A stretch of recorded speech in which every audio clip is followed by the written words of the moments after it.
Assalamualaikum warahmatullahi wabarakatuh. Adik-adik sekalian, peserta pesantren Kilat Nasaruddin Umar Office tahun 2020 yang dimuliakan Allah Subhanahu wa taala.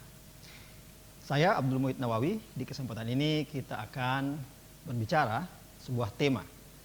Temanya adalah agama dan ilmu pengetahuan. Saya pikir adik-adik sudah tahu apa itu agama dan apa itu ilmu pengetahuan. Nah, di sini kita akan sedikit melihat perbedaannya. Apa sih perbedaan antara agama dengan ilmu pengetahuan? Perbedaan yang paling mencolok antara agama dengan ilmu pengetahuan adalah bahwa agama itu berasal dari Allah Subhanahu wa taala, sedangkan ilmu pengetahuan ada hasil usaha manusia. Itu bedanya. Agama berasal dari Allah Subhanahu wa taala yang diturunkan lewat nabinya, sedangkan ilmu pengetahuan adalah hasil upaya manusiawi. Karena itu, orang yang dipilih untuk mendapatkan wahyu dan membawa agama itu tidak banyak dan adalah orang-orang tertentu saja. Sedangkan orang yang hendak memiliki ilmu pengetahuan itu semua orang bisa. Siapapun bisa untuk mendapatkan ilmu pengetahuan karena itu adalah usaha. Ya. Bagaimana cara untuk mendapatkan ilmu pengetahuan? Ya, misalnya kita belajar. Ya. Belajar dengan cara apa? Kita menggunakan akal pikiran kita. Kita berpikir. Atau kita mengetahui sesuatu dengan cara kita melihat, kita mendengar, kita meraba, dan seterusnya. Itu adalah sumber ilmu pengetahuan. Misalnya di suatu hari kita melihat matahari terbit misalnya. Oh, kita tahu bahwa matahari terbit di pagi hari. Kemudian kita melihat matahari terbenam dan kita tahu bahwa matahari terbenam di sore hari. Nah, itulah ilmu pengetahuan. Mungkin kita pernah juga mendengar, ya, kita tahu bahwa gerhana itu seperti ini kejadiannya. Itu teorinya. Kemudian suatu saat ketika terjadi gerhana bulan, gerhana matahari, kita lihat langsung, ternyata memang teorinya seperti ini, kenyataannya seperti ini. Begitulah ilmu pengetahuan. Adapun agama bukan suatu yang bisa dipelajari. Karena agama itu berasal dari wahyu. Allah Subhanahu wa taala memilih siapa yang hendak diberikan wahyu olehnya. Contohnya misalnya kita mengenal agama-agama besar seperti Islam, ada Kristen, ada Yahudi. Nah, mereka atau agama-agama itu turun lewat wahyu yang diberikan kepada nabinya. Misalnya agama Yahudi itu adalah agama yang dibawa oleh Nabi Musa karena Allah Subhanahu wa taala menurunkan wahyu kepada Nabi Musa. Kemudian ada agama Kristen. Agama Kristen hadir karena Allah Subhanahu wa taala menurunkan wahyu kepada Nabi Isa. Begitu pula agama kita, agama Islam. Agama Islam hadir karena Rasulullah Muhammad SAW mendapatkan wahyu dari Allah Subhanahu wa taala. Nah, begitulah lahirnya agama. Dan tadi saya sudah jelaskan bagaimana lahirnya ilmu pengetahuan. Nah, dengan demikian kita sudah mengetahui bedanya apa agama dan apa itu ilmu pengetahuan.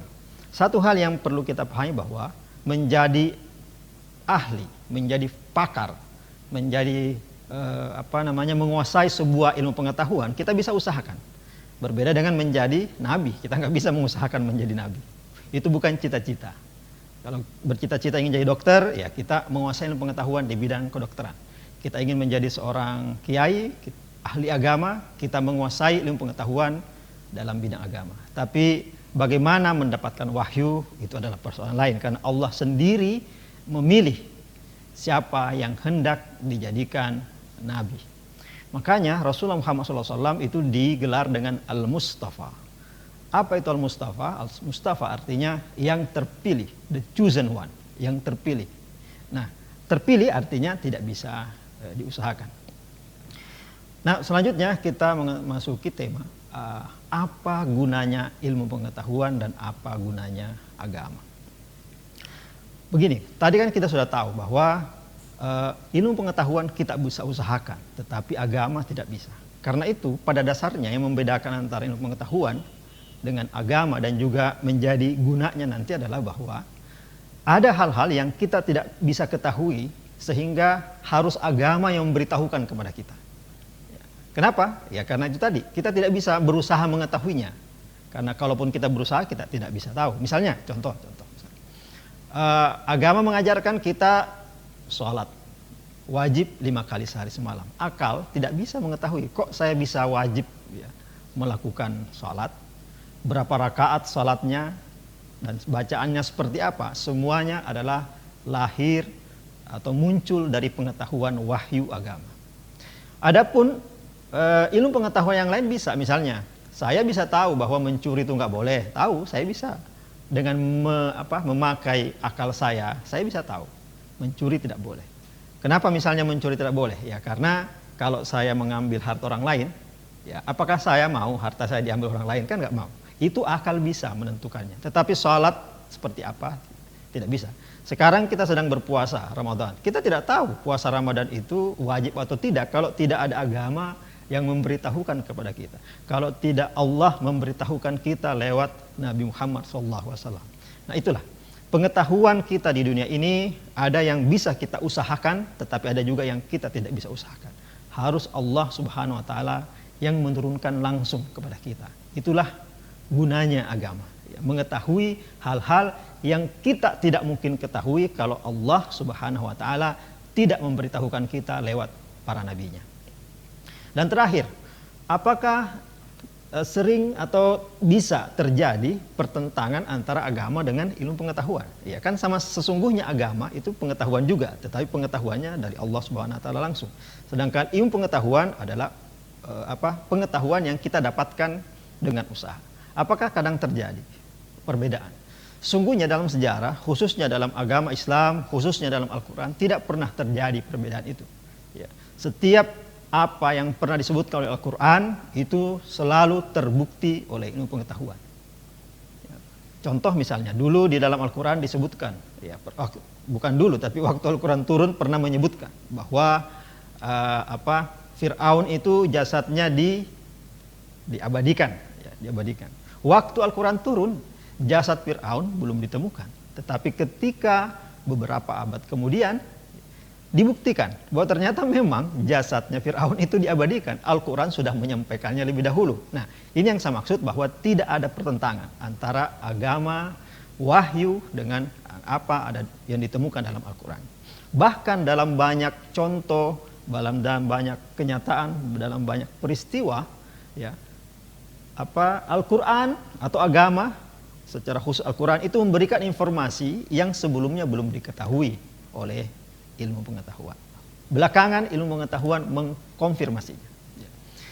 Belakangan misalnya ada peristiwa apapun, temuan-temuan dalam ilmu pengetahuan tidak pernah mengalami pertentangan dengan Al-Quran.